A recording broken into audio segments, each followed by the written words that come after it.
तर्कशील TV में आपका स्वागत है और मैं हूं आपका दोस्त आज़ाद। दोस्तों, क्राइम किसी भी युग में कम नहीं रहा है। कमज़ोर और पीड़ित वर्ग हमेशा क्राइम का शिकार रहा है। अगर आज कुछ फ़र्क पड़ा है तो वह है इंफॉर्मेशन टेक्नोलॉजी, सोशल मीडिया और इंटरनेट टेक्नोलॉजी के माध्यम से क्राइम की रिपोर्टिंग में तेज़ी आई है। आज जब पूरा विश्व एक ग्लोबल विलेज बन गया है तो क्राइम की रिपोर्टिंग, जम्मू की छोटी बच्ची आसफा के बलात्कार का मामला, भारतीय पार्लियामेंट पर आतंकवादी मामला और पिछले दिनी तमिलनाडु में एक वेटरनरी डॉक्टर के बलात्कार के बाद उसको जला देने का मामला, ऐसे कुछ मामले हैं जिनमें पूरा देश उठ खड़ा हुआ। तो नौजवान शिक्षा संस्थानों से विद्यार्थी सड़कों पर आए और ऐसे क्राइम के खिलाफ लामबंद हुए। लोगों में बहुत सारा गुस्सा भरा हुआ था। लोगों ने बहुत तरह के नारे लगाए। इन नारों में एक खास नारा था, दोषियों को फांसी दो, दोषियों को फांसी दो। नौजवानों की तरफ से, आम लोगों की तरफ से ऐसा नारा लगाया जाना, हम मान सकते हैं कि उनमें जनरल अवेयरनेस की कमी है या वो मैच्योर नहीं है। लेकिन कई बार ये भी देखा गया कि बौद्धिक रूप से शिक्षित लोगों ने भी ऐसे। दोस्तों, आज हम इसी विषय पर बात करेंगे कि क्या ऐसे दोषियों को फांसी लगाने से क्राइम कम हो जाएंगे? क्या क्रिमिनल्स फांसी लगाने के डर से क्राइम से डरेंगे और क्राइम कम हो जाएंगे? कई बार लोग अरब देशों के उदाहरण देते हैं कि वहाँ पर दोषियों को फौरन फांसी दी जाती है, इसलिए वहाँ पर क्राइम बहुत कम होता है। लेकिन अगर सच्चाई देखें तो ये जो बताया जा रहा है ये गलत है। अगर आंकड़ों की बात करें तो हम देखते हैं कि दुनिया में सबसे कम क्राइम वाले देश स्विट्ज़रलैंड, क्यूबा, नॉर्वे और न्यूजीलैंड जैसे देश हैं और इन देशों में जो फांसी की सज़ा है उस पर पाबंदी लगी हुई है। जबकि अगर हम फांसी देखें तो 2018 के आंकड़ों के अनुसार सबसे ज़्यादा फांसी चाइना में दी गई, उसके बाद ईरान, सीरिया, सऊदी अरब, इन देशों में। विश्व भर में ह्यूमन राइट्स के लेवल पर वर्क करने वाली एमनेस्टी इंटरनेशनल का कहना है कि फांसी की सज़ा मनुष्य अधिकारों की सबसे बड़ी उल्लंघना है, जिसमें किसी भी व्यक्ति को उसकी जान से, उसके जीने के अधिकार से वंचित कर दिया जाता है।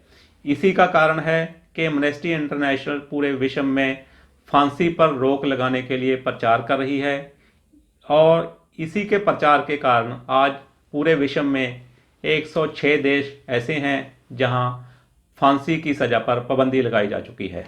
ह्यूमन राइट्स के एक्टिविस्ट कहते हैं कि किसी भी देश को या सरकार को किसी की जान लेने का कोई हक नहीं है। ये मनुष्य अधिकारों की सबसे बड़ी उल्लंघना है।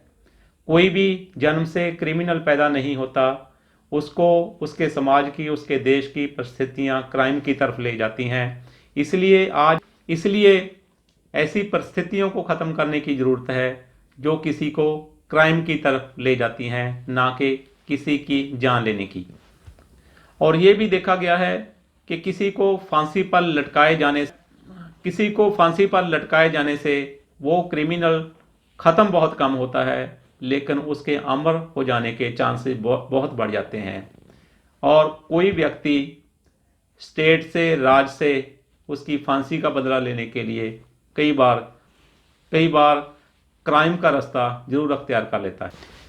एक बात और जो विशेषज्ञों की किताबें बताती हैं कि किसी व्यक्ति को फांसी देने की प्रक्रिया में, ट्रायल्स में जितना खर्चा आता है उससे सिर्फ चौथा हिस्सा के खर्च से ही उसको सारी उम्र तक जिंदा रखा जा सकता है और उससे कम लिया जा सकता है। इसलिए फांसी की सज़ा को अगर रोक दिया जाए तो एक तरीके से इकोनॉमी में भी बचत होगी और किसी की जान लेने की जो बात है उससे भी हम बच सकेंगे। फांसी की सज़ा, फांसी देना आदि ये पुराने जंगली समाज और मध्ययुग की रहंद खुंद है और सिविलाइज्ड वर्ल्ड में इसके लिए कोई जगह नहीं है।